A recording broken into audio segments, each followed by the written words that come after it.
I'm Mari Cartel, Lifescript.com, and This we're is here. Mari Cartel.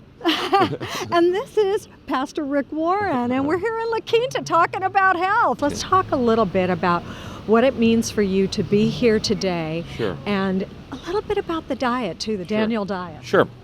How the Daniel plan got started is actually out of my own weakness. It's kind of a funny story. A couple years ago, I was doing a baptism. Now, in our church, we baptize the old-fashioned way. We actually put people all the way under the water. So I baptized in one day 850 people.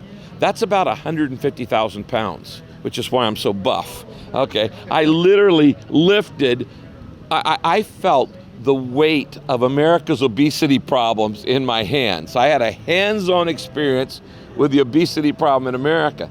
And as I was baptizing 850 people, along about number 500, a thought came through my mind that wasn't very spiritual for a pastor. It was, good night, we're all fat. Okay, now I probably shouldn't have thought that, but that's what I thought. And the second thought was, but I'm fat, I'm overweight, and I'm a terrible example to our church. And so I got to thinking, if I'm going to help our people get in shape, then I got to get in shape. So the following Sunday, I stood up and I said, you guys, I've only, I have enormous amount of energy, and I didn't care how I looked, so I haven't really taken care of my body.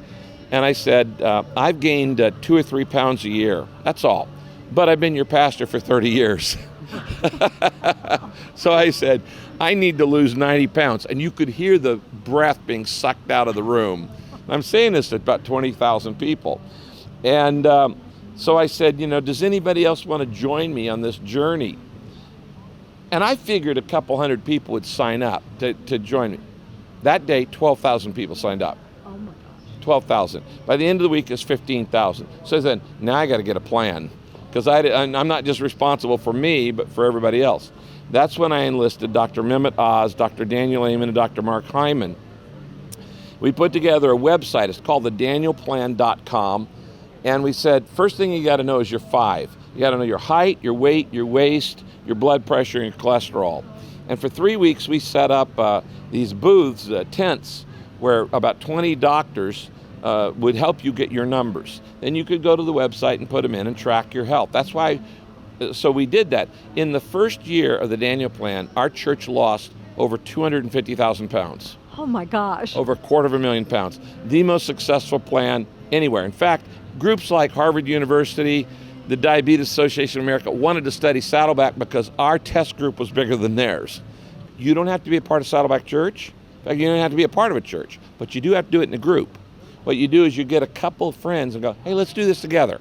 Let's do this 50-day thing together and just see what happens.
because you've been through an amazing... It's been the roughest year of my life this last year.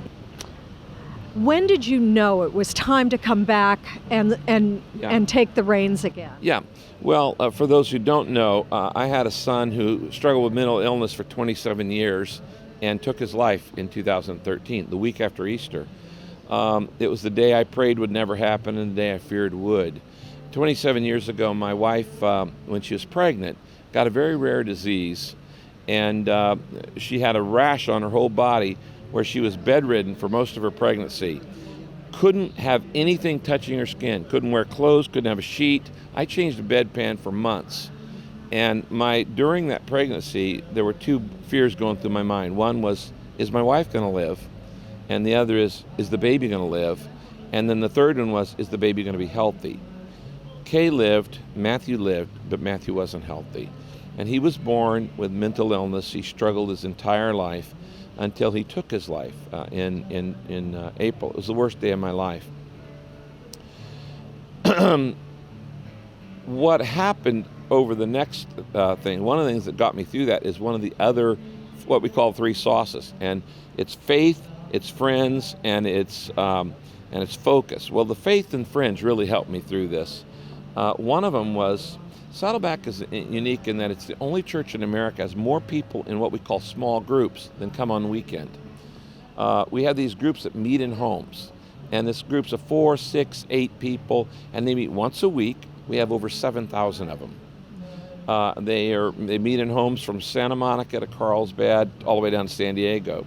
So, for instance, we have more people in those groups than come to church on the weekend. This last weekend we had 25,560 in church. But I have about 35,000 in small groups. And it is in those small groups you find the support you need. I call them the safety net, or I call them your life support. So for instance, when Matthew took his life, within 1 hour, everybody in my small group was on his driveway while we were waiting for the police to be there. And they were there and they just hugged us. They didn't need to say anything, which, by the way, let me just say this to those who are watching.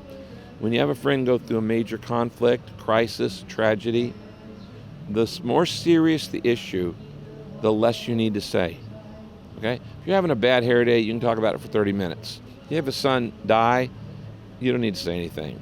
So what you need to do is show up and shut up, okay?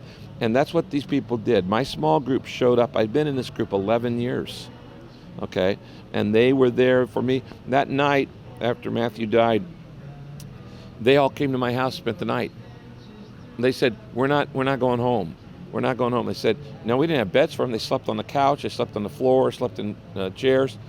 So one of the things you need, and we're talking about this in 50 days of transformation, which actually starts this next week at Saddleback Church for 7 weeks, is why you need a support group in your life, why you need friends.